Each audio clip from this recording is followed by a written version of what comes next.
Assalamualaikum warahmatullahi wabarakatuh.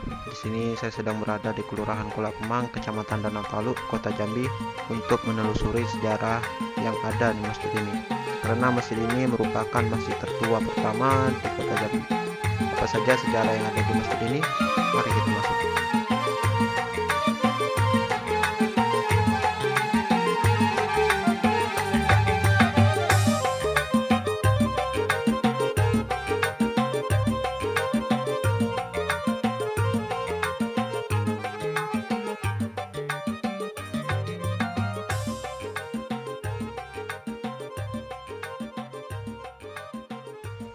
Assalamualaikum warahmatullahi wabarakatuh. Di sini saya akan menerangkan maupun menjelaskan tentang Masjid Al-Ihsaniyah ini. Masjid Al-Ihsaniyah ini berada di Kelurahan Kula Kemang, Kecamatan Danau Taluk, Kota Jambi, atau dikenal Kota Seberang. Masjid ini adalah masjid tertua di Jambi menurut sejarah. Berdirinya masjid ini pada awalnya dibangun hanya dengan pondasi kayu, yaitu pada tahun 1865. Dibangun di tanah ini yang merupakan tanah wakaf dari Kiai Haji Syekh Idrus bin Hasal Al-Jafri, atau dikenal dengan julukan atau gelar Wiro Kusumo. Masjid ini juga dikenal sebagai Masjid Batu oleh karena dulu satu-satunya yang dibangun pondasinya dari batu adalah masjid ini. Selain itu kayu semua. Itulah alasan masjid ini dibangun juga dengan masjid. Sekitar tahun 60-an, Masjid Ihsaniyah ini mempunyai sebuah tradisi sumpah, merupakan tempat orang-orang menyelesaikan masalah jika ada orang berselisih perihal kepemilikan tanah, tuduhan, mencuri, dan lain-lain. Orang akan membawa perkara itu ke masjid ini dan mengambil sumpah disaksikan para penduduk dan pemuka agama. Menurut Habib Salim, seorang pengurus masjid, masjid ini diyakini memiliki keramat tersendiri, karena jika ada yang berani bersumpah palsu di dalamnya, maka dia akan mengalami bala atau hal lainnya. Karenanya lah pada masa itu Masjid Batu amat masyhur dan tak ada seorang pun yang berani mengambil risiko bersumpah palsu di dalam masjid ini. Banyak orang yang mengaku dusta yang awalnya berani bersumpah di dalamnya, namun setelah sampai mereka tak berani dan mengakui perbuatan yang dilakuinya. Jika ada yang bersalah dan tak mengakui perbuatannya itu, sampai diambil sumpahnya, orang itu akan menggelepar tak sadarkan diri. Dan jika ia sudah sadar, biasanya orang yang bersalah itu akan mengakui perbuatannya. Namun sayang, tradisi itu sudah hilang. Tidak ada lagi tradisi di masa sekarang ini. Tak ada lagi orang yang menjadikan masjid itu sebagai sarana mempertemukan kebenaran dan mencari keadilan.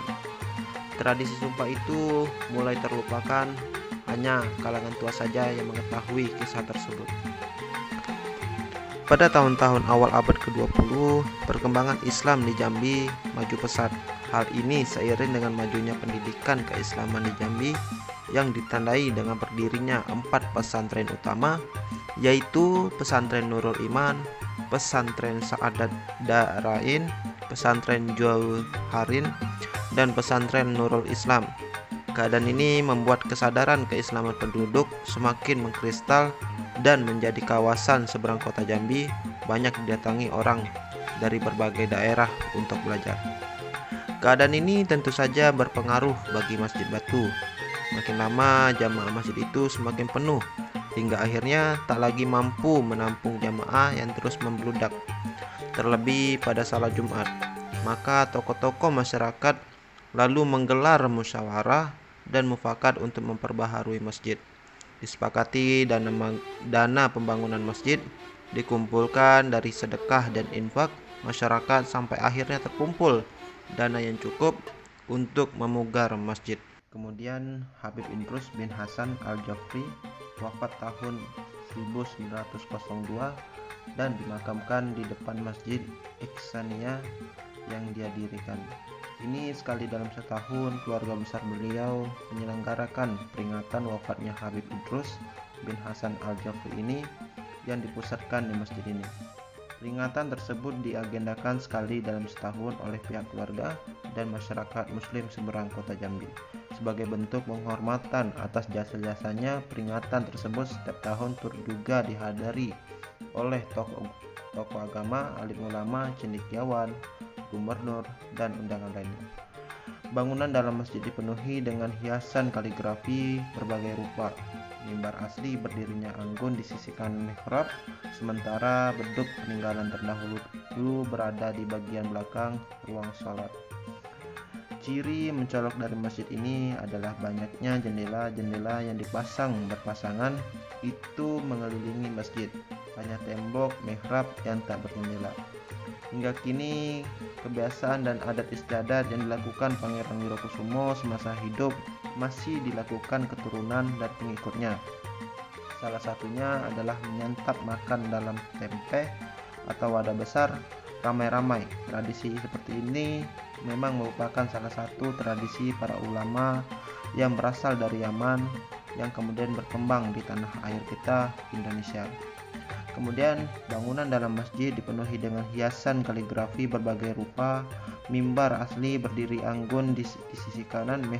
Beginilah interior dan eksterior pada masjid Ihsaniyah ini.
Baik, itu saja video dokumentasi sejarah masuknya Islam di Masjid Jami Ihsaniyah ini. Mungkin kurang dan lebih dalam penyampaian video ini ataupun kurang dalam menyampaikan segi-segi sejarahnya dalam video ini, saya mohon maaf. Wabillahi taufiq wal hidayah. Wassalamualaikum warahmatullahi wabarakatuh.